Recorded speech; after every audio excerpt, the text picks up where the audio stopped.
Vamos a ver ahora los problemas de la sección 12.6, incrementos y diferenciales.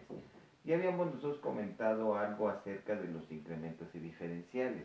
Habíamos dicho que un incremento es el valor real que toma una función y las diferenciales son valores aproximados, efectivamente.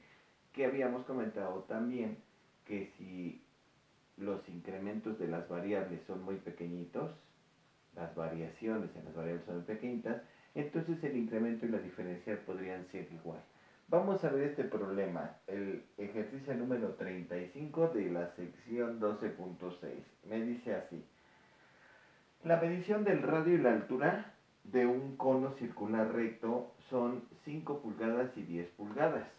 5 pulgadas para el radio y 10 pulgadas para la altura.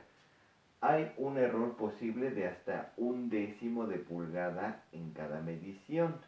Estima el error máximo resultante a calcular el volumen del cono.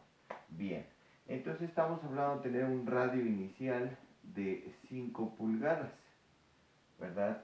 Una altura inicial de 5 pulgadas. Sin embargo, va a haber un error posible de hasta un décimo de pulgada. Entonces, podríamos tener un incremento del radio en un décimo de pulgada y un incremento de la altura de un décimo de pulgada. Vamos a ver qué sucede. Ajá. Entonces, quiere decir que entonces mi radio final, si tenía unas 5 pulgadas, estamos hablando de que podría al final tener 5.1 pulgadas, un radio final, radio inicial, altura inicial y una altura final. Y la altura final, no, la altura final era de 10, ¿verdad? 10 pulgadas. Entonces sería 10.1.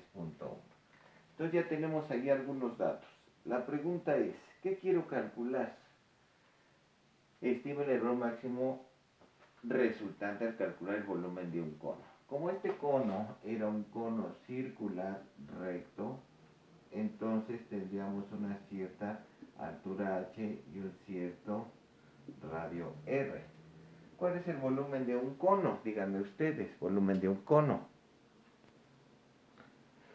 La fórmula que tenías tú para el volumen era 1/3 de pi por el radio al cuadrado por la altura de un cono circular recto. 1/3 de pi por radio al cuadrado por altura.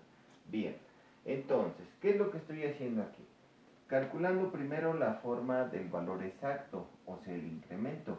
El incremento nada más te decía, evalúame tu función en el punto final, que el punto final sería este, menos la evaluación de la misma función, pero en el punto inicial. Entonces te fijas que tengo 1/3 de pi por radio al cuadrado por altura, 1/3 de pi por 5.1, el valor final al cuadrado, por la altura que es 10.1, menos 1/3 de pi por 5 al cuadrado por 10, valores iniciales. Entonces aquí estoy hablando de la evaluación del punto final menos el punto inicial dentro de tu función. Y el resultado nos da 13.3005, 13.3 pulgadas cúbicas, que ese fue el cambio del volumen, ¿sale? Y después, esta fue la forma del incremento, o sea, el valor exacto, pero también vamos a compararlo con el valor aproximado, que sería el de la diferencia. Según yo, la fórmula que tenías tú era la derivada parcial de la función respecto a la primera variable por el incremento de esa variable más la derivada parcial de la función respecto a la segunda variable por el incremento de la segunda variable. ¿Sale? Aquí vuelvo a utilizar los incrementos y todo va a ser en el punto inicial. Para eso entonces te puse aquí cómo calcular la derivada del volumen respecto a la R. Si voy a derivar este volumen respecto a la R, voy a sacar lo que sea constante, o sea, el 1/3, el pi y la h, 1/3 pi y h. Y la derivada de R cuadrada, que está multiplicando, sería 2R. O sea, simplemente 2/3 de pi r h.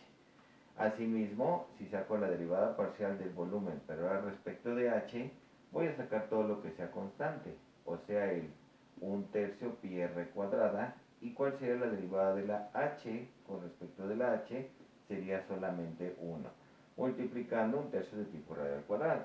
Tengo entonces cuál es la variación del volumen respecto al radio de forma parcial y la variación del volumen respecto a la altura de forma parcial.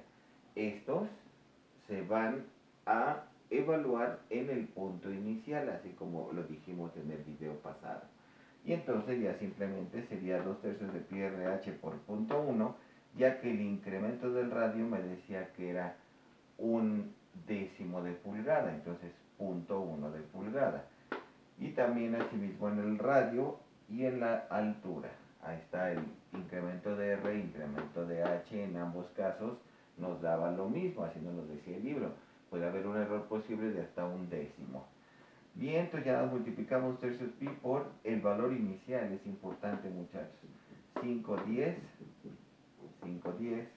por punto 1 y 1/3 de pi por 5 al cuadrado por punto 1, dándonos de resultado 13.08 pulgadas cúbicas del cambio del volumen. Ajá. Ahora, si te fijas, de 13.3 a 13.08, pues ya hay una cantidad grandecita y de separación, y eso debido a que el error, el incremento, no era muy pequeñito. Si hubiera sido una centésima de pulgada, eso sería muy pequeñito y los resultados nos hubieran salido casi idénticos. ¿Sale, muchachos?